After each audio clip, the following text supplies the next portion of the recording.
And with me now is Sir Vincent Fean, former UK Consul General to Jerusalem. He is also the trustee at the Britain-Palestine Project. Thank you very much for joining us. We appreciate it. Thank you. Your reaction to the news from Starmer, is it realistic?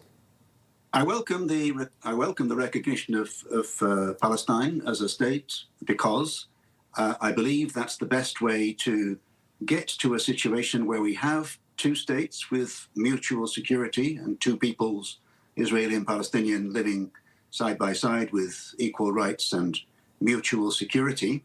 It's been an objective of the UK government and the Canadian government for decades to reach that outcome. And I think recognition helps us along the way. In the context of the New York conference, French-Saudi conference on the two-state solution, which is happening today and tomorrow in New York, it's a little bit odd to set conditions relating to the Gaza food crisis, which is real, but it's almost as if recognition is a punishment for Israel. I don't believe it is. It's actually the best way forward long-term for Israel to secure security on all its borders and a better life for its own citizens, Israeli and indeed Palestinians inside Israel and the Palestinians themselves. But it does mean that in September, if Israel does not comply with those conditions, including a commitment to a two-state outcome, then France and the UK, and I think others, will join that group in recognizing the state of Palestine, which will change the paradigm to a certain extent. It will mean that Palestine acts in UK terms as a recognized state, as a full member of the international community, with responsibilities and duties that brings, and opportunities on a more level playing field for future negotiations. And if there are not negotiations, then there will need to be other actions by interested states, including Canada, to deliver that two-state outcome, which remains our policy. And perhaps my final point before you come back is Canada is thinking about it.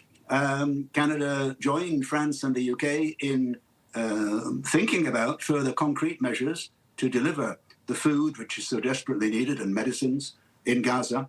That was a few weeks ago. Yesterday, President Trump said to Starmer, "You have your position, I don't have one," on recognition. And today, Starmer has talked about recognition.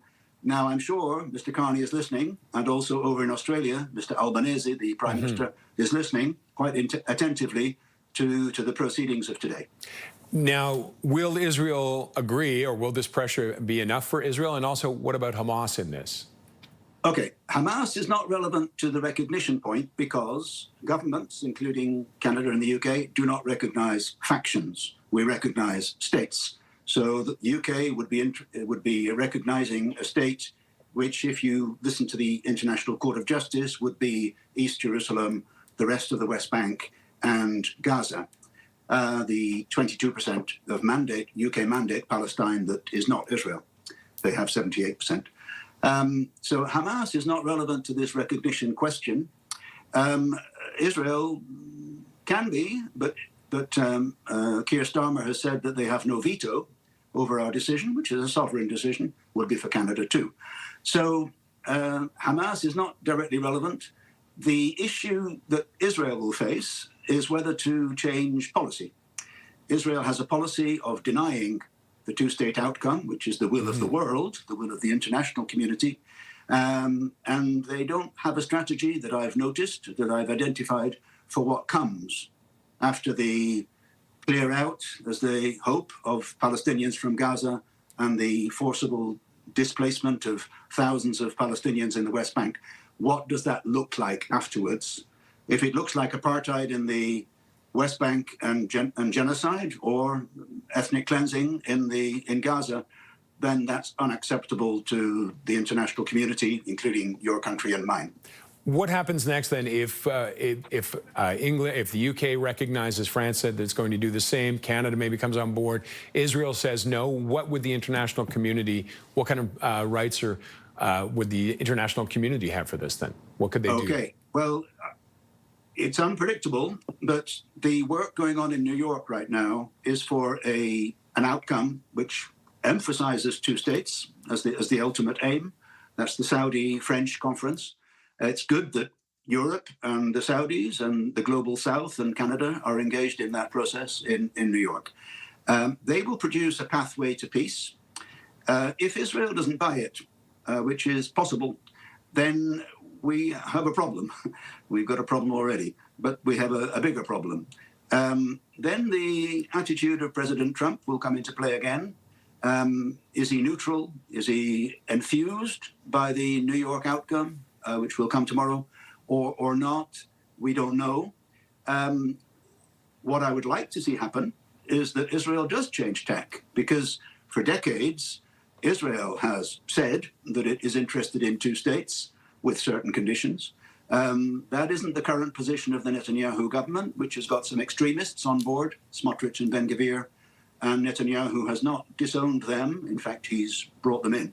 So Israel's position is getting more isolated, and in terms of the horrors of Gaza and the restrictions on food, 2 periods of starvation policy by Israel, and now trickle feed of lorries into Gaza, which is why the airdrops, which are not that effective, are being seen. Israel's getting more isolated. I hope that that will lead to a change of heart and a return to the idea of two states, which will require some negotiation. But the International Court of Justice has said that Israel needs to vacate Gaza, East Jerusalem and the West Bank as soon as possible, because the 1967 occupation, which was meant to be temporary, has become entrenched and needs to stop. Is there the possibility this pressure could exacerbate the situation for both Israel and Hamas, embolden Hamas and exacerbate the situation? I don't think Hamas is in a position to be emboldened. I'm not close to them. The British government, like yours, doesn't talk to them.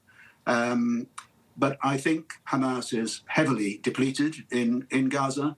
I don't think that the debate about recognition of the state of Palestine alongside Israel is going to affect the course of the ceasefire negotiations. That's more to do with allowing aid in, the positioning of Israeli troops, whether they withdraw or not, how far they withdraw.